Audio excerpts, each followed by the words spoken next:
তোমাদের জন্য দারুণ সুখবর। ইন্ডিয়ান নেভির তরফ থেকে 1110টি শূন্য পদে সম্পূর্ণ পার্মানেন্ট ভাবে নিয়োগ করা হচ্ছে, যার জন্য তোমাদের বিজ্ঞপ্তি জারি হয়েছে। এবার তোমাদের অনেকের প্রশ্ন থাকতে পারে যে স্যার ইন্ডিয়ান নেভি তার মানে নিশ্চয়ই পিইটি পিএমটি এইসব থাকবে, প্রচুর ফিজিক্যালি আমাকে ফিট হতে হবে। না, এরকম কোনো ব্যাপার নেই। এখানে তোমরা যে কোনো ক্যান্ডিডেট আবেদন করতে পারবে, কোনো পিইটি পিএমটি হবে না। হ্যাঁ, কিছু পোস্টের জন্য থাকবে, তবে সব পোস্টের জন্য নয়। এখানে এমটিএস পোস্ট আছে, আরো বিভিন্ন তোমাদের ক্লারিক্যাল টাইপেরও পোস্ট আছে, চার্জম্যান আছে, মেট আছে, বিভিন্ন পোস্ট আছে। সব ডিটেলস ইনফরমেশন এই ভিডিওতে থাকবে, অবশ্যই ভিডিওটাকে শেষ পর্যন্ত দেখো, প্রত্যেকটি তথ্য তোমাদের কাছে তুলে ধরা হবে। তো চলো মূল পিডিএফ এ চলে যাচ্ছি, কিন্তু তার আগে যেহেতু আমি একটা জিকে প্রোগ্রাম শুরু করেছি, আজকের জিকে প্রশ্ন, ভারতের সিলিকন ভ্যালি কোন শহরকে বলা হয়? Option A Kolkata, option B Bangalore, option C Mumbai, option D Chennai. খুব সহজ একটি প্রশ্ন, অবশ্যই তোমরা প্রত্যেকে কমেন্টে জানাবে। তো চলো মূল পিডিএফ এ চলে যাচ্ছি। তো দেখতে পাচ্ছ আমি পিডিএফটা ওপেন করে নিয়েছি। তোমাদের আগেই বলে দিয়েছি যে বিভিন্ন তোমাদের পোস্ট আছে। টোটাল শূন্যপদ হচ্ছে 1110টি টোটাল শূন্যপদ। ওকে, তো এবার দেখো তোমাদের এখানে স্টাফ নার্স আছে, তারপরে স্টাফ নার্স থেকে শুরু করে চার্জম্যান উইপন আছে, তারপরে হচ্ছে চার্জম্যান নাভাল আছে, তারপরে দেখো মেকানিক্যাল আছে, বিভিন্ন পোস্ট আছে। এবার তোমরা যারা যারা মাধ্যমিক পাশ করেছো, মাধ্যমিক পাশেরও তোমাদের পোস্ট আছে, ঠিক আছে? তো যেখানে তুমি এমটিএস এর জন্য আবেদন করতে পারবে। তারপরে দেখো তোমাদের আরো অন্যান্য অনেক পোস্ট আছে, আমি সবকিছু ডিটেলস তোমাদের বলছি। দেখো স্টোর সুপারিনটেন্ডেন্ট পোস্ট আছে, ফায়ার ইঞ্জিন ড্রাইভার আছে, ফায়ারম্যান আছে, তারপরে হচ্ছে ট্রেডম্যান আছে, তারপরে হচ্ছে পেস্ট কন্ট্রোল ওয়ার্কার আছে। ওকে, তারপরে দেখো এখান থেকে আমি স্ক্রল করে নামছি, এখানে দেখো ট্রেডসম্যান মেট আছে, সিভিলিয়ান মোটর আছে, স্টোর সুপারিনটেন্ডেন্ট আছে, ক্যামেরাম্যান আছে, ফার্মাসিস্ট আছে, অ্যাসিস্ট্যান্ট আর্টিস্ট আছে, ড্রাফটসম্যান আছে, এমটিএস আছে, দেখো এমটিএস আছে, তারপরে দেখো এমটিএস নন ইন্ডাস্ট্রিয়াল মালি এই পোস্ট আছে। অনেকগুলো এমটিএস এর মধ্যেই অনেকগুলো ভাগ আছে, ঠিক আছে? এবার দেখো আমি যোগ্যতার ব্যাপারে চলে যাচ্ছি, একদম সরাসরি তোমাদের যোগ্যতার ব্যাপারে চলে যাচ্ছি, সেখান থেকে তোমাদের ব্যাপারটা ক্লিয়ার করব। তো এখানে তোমাদের আগে বলে দিই এজ লিমিটটা কি প্রয়োজন। দেখো তোমাদের অ্যাসিস্ট্যান্ট আর্টিস্ট রিটাউচার এই পোস্টের জন্য 20 থেকে 35 বছর, ফার্মাসিস্ট পোস্টের জন্য 18 থেকে 27 বছর, ক্যামেরাম্যান পোস্টের জন্য 20 থেকে 35 বছর, স্টোর সুপারিনটেন্ডেন্টের জন্য 18 থেকে 25, ফায়ার ইঞ্জিন ড্রাইভারের জন্য 18 থেকে 27, ফায়ারম্যানের জন্য 18 থেকে 27, তারপরে স্টোর কিপারের জন্য 18 থেকে 25, সিভিলিয়ান মোটর ড্রাইভারের জন্য 18 থেকে 25, ট্রেডসম্যান মেটের জন্য, পেস্ট কন্ট্রোল ওয়ার্কারের জন্য, তারপরে ভান্ডারির জন্য 18 থেকে 25 বছর, লেডি হেলথ ভিজিটারের জন্য দেখো 45 বছর পর্যন্ত, ঠিক আছে? কেন্দ্রীয় সরকারি চাকরি 45 বছর পর্যন্ত সুযোগ সুবিধা আছে। তারপরে দেখো মাল্টিটাস্কিং, এখানে মিনিস্ট্রিয়াল আছে, মাল্টিটাস্কিং স্টাফ, নন ইন্ডাস্ট্রিয়াল আছে, বিভিন্ন তোমাদের পোস্ট আছে। এবং এমটিএস এর পোস্টগুলোর জন্য 18 থেকে 25 বছর, এবং ড্রাফটসম্যান পোস্টের জন্য তোমাদের 18 থেকে 27 বছর। এবার এখানে অবশ্যই তোমাদের এজ রিল্যাক্সেশনও আছে। এবার দেখো স্টাফ নার্স পোস্টের জন্য যোগ্যতা কি প্রয়োজন? মাধ্যমিক পাস যোগ্যতা প্রয়োজন। এখানে ম্যাক্সিমাম পোস্ট যেগুলো আছে সেগুলো মাধ্যমিক পাস যোগ্যতাই আছে। এবং দেখো এখানে তোমাদের সার্টিফিকেট অফ ট্রেনিং তোমাদের যদি অ্যাপ্রুভাল করা থাকে, যে তোমাদের হসপিটাল থেকে নার্সিং এর বা তোমাদের, এবং রেজিস্টার্ড তোমাদের যদি জিএনএমএন সার্টিফিকেট থাকে তাহলে তোমরা আবেদন করতে পারবে।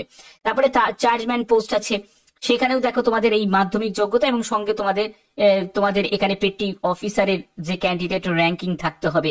তারপরে এখানে চার্জম্যান, তো এইসব বিভিন্ন পোস্ট আছে, এবং যার জন্য যোগ্যতাও তোমাদের বিভিন্ন আছে। তারপরে যারা ডিপ্লোমা ইন মেকানিক্যাল ইঞ্জিনিয়ারিং, মানে যারা পলিটেকনিক ডিপ্লোমা করেছো তারা চার্জম্যানের জন্য আবেদন করতে পারবে।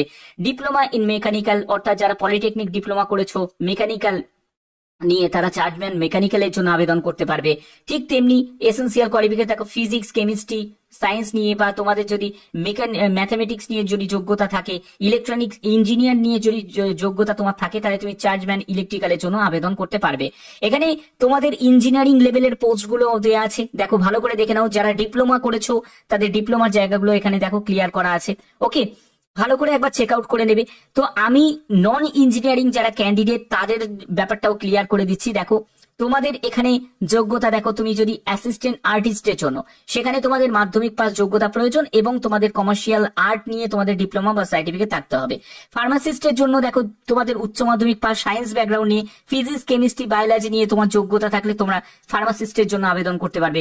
এই সব পোস্টগুলোর জন্য কোনো পিইটি পিএমটি থাকবে না, দৌড় ফৌড় হ্যানা ত্যানা কিচ্ছু, কোনো মাপঝোপের ব্যাপার তোমাদের অত থাকবে না। এখানে ক্যামেরাম্যান পোস্টের জন্য মাধ্যমিক যোগ্যতা, ডিপ্লোমা অফ অর সার্টিফিকেট যদি থাকে প্রিন্টিং টেকনোলজি নিয়ে অবশ্যই আবেদন করতে পারবে। স্টোর সুপারিনটেন্ডেন্ট, এখানেও তোমাদের ডিগ্রি যারা যারা বিএসসি করেছো তারা আবেদন করতে পারবে। তারপরে দেখো ফায়ার ইঞ্জিন ড্রাইভার, এখানে উচ্চ মাধ্যমিক পাস যোগ্যতা এবং তোমাদের যদি হেভি মোটর ভেহিকলস এর তোমাদের যদি লাইসেন্স থাকে অবশ্যই আবেদন করতে পারবে। এই যে ফায়ার ইঞ্জিন ড্রাইভার এই পোস্টের জন্য তোমাদের কিন্তু পিইটি পিএমটি এইসব তোমাদের থাকবে। দেখো তোমাদের হাইটের ক্ষেত্রে বলে দিয়েছে 165 সেন্টিমিটার তোমাদের হাইট হতে হবে, 2.5 সেন্টিমিটার তোমাদের সিলুল ট্রাইব যারা ক্যাটাগরি থেকে তাদের কনসিডার করা হবে।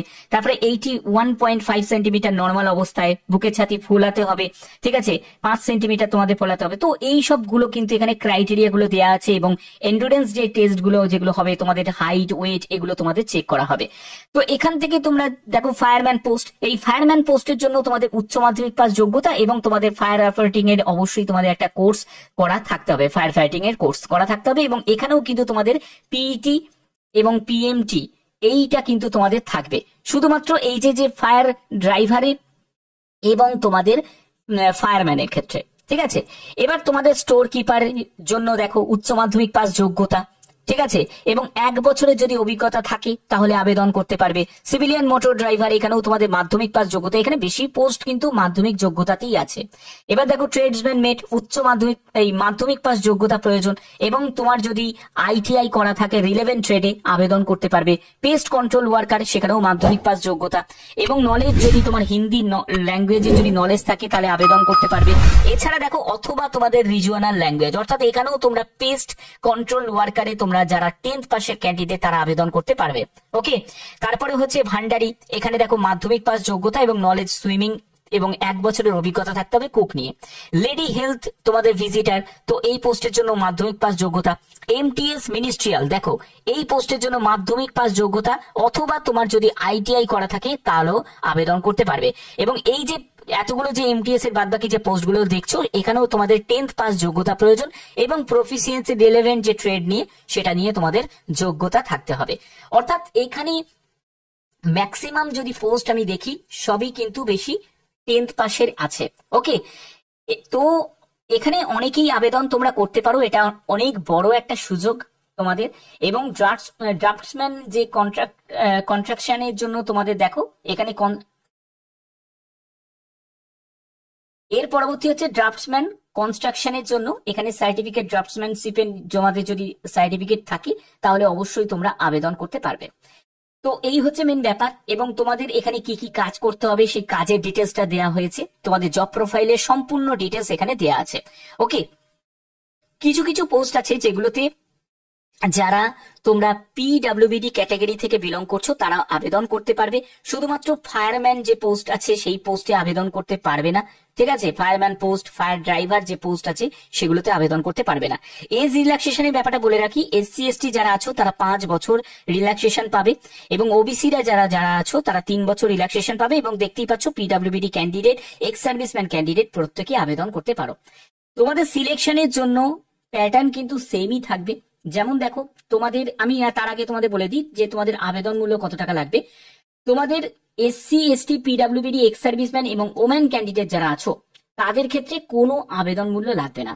শুধু আবেদন মূল্য লাগবে যারা জেনারেল, ওবিসি, ইডব্লিউএস এবং যারা মেল ক্যান্ডিডেট তাদেরকেই শুধু আবেদন মূল্য দিতে হবে এবং 295 টাকা আবেদন মূল্য দিতে হবে। বোঝা গেল? এবার তোমাদের সেন্টার, এক্সামিনেশন সেন্টার বিভিন্ন জায়গায় থাকবে। তোমরা নিশ্চিন্তে থাকো, তোমাদের কলকাতাতেও এক্সাম সেন্টার পেয়ে যাবে, এছাড়া তোমরা বিভিন্ন শহরে তোমরা এক্সাম সেন্টার পেয়ে যাবে, ঠিক আছে।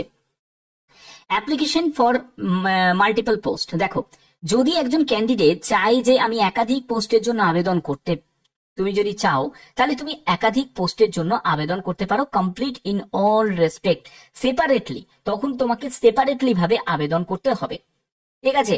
এখানে কিন্তু ব্যাপারটা ক্লিয়ার করা আছে।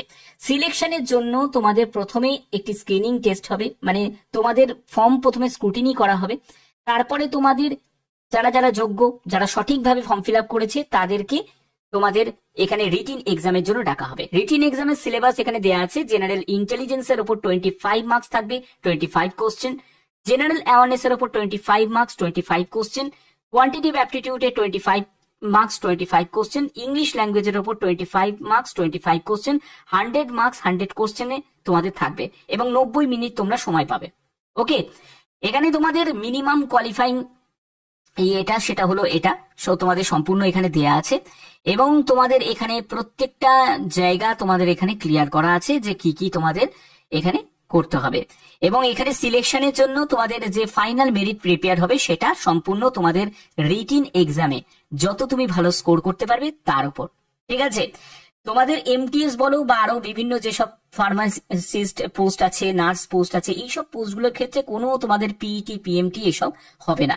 ওকে, তোমাদের আবেদন 5ই জুলাই থেকে অর্থাৎ কালকে থেকে তোমরা আবেদন করতে পারবে এবং তোমাদের আবেদনের শেষ তারিখ হচ্ছে 18ই জুলাই 2025। লিঙ্ক অ্যাক্টিভ হবে কিন্তু কালকে থেকে, মাথায় রাখবে কালকে থেকে তোমাদের লিঙ্ক অ্যাক্টিভ হয়ে যাবে। প্রত্যেকে আবেদন করতে পারো, ভালো একটা সুযোগ। 1110টি শূন্য পদে তোমাদের নিয়োগ নেওয়া হচ্ছে। তো এই হচ্ছে তোমাদের সম্পূর্ণ বিজ্ঞপ্তির যাবতীয় ইনফরমেশন আমি একদম স্টেপ বাই স্টেপ তোমাদের কাছে ক্লিয়ার করে দিলাম। আর বিশেষ কিছু তোমাদের এখানে জানার কিছু নেই, বাদবাকি যখন তুমি আবেদন করবে তখনই তুমি এখান থেকে বুঝতে পেরে যাবে এবং তোমাদের ফটো, সিগনেচার, এগুলো সাইজগুলো তোমাদের দেয়া আছে। এর অফিসিয়াল ওয়েবসাইট হচ্ছে এটা joinindiannavy.government.in। এই অফিসিয়াল সাইটে ভিজিট করবে এবং এখান থেকেই তোমরা বাদবাকি ইনফরমেশন গুলো পেয়ে যাবে। ওকে, তো এখানে দেখো কমপ্লিট ভাবে তোমাদের সম্পূর্ণ ডিটেলস গুলো দেয়া আছে। যারা যারা আবেদন করতে ইচ্ছুক তারা অবশ্যই আবেদন করবে।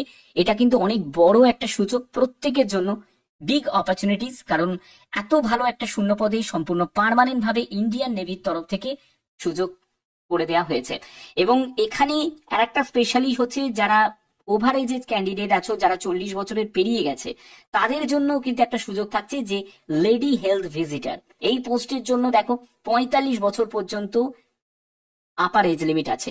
ওকে, তো আশা করি তোমাদের ভিডিওটা ভালো লেগেছে। এরকমই যদি গুরুত্বপূর্ণ আপডেট পেতে চাও অবশ্যই বলবো চ্যানেলটাকে সাবস্ক্রাইব করে বেল আইকনটাকে অল করে রাখো। এখনো মতো টাটা।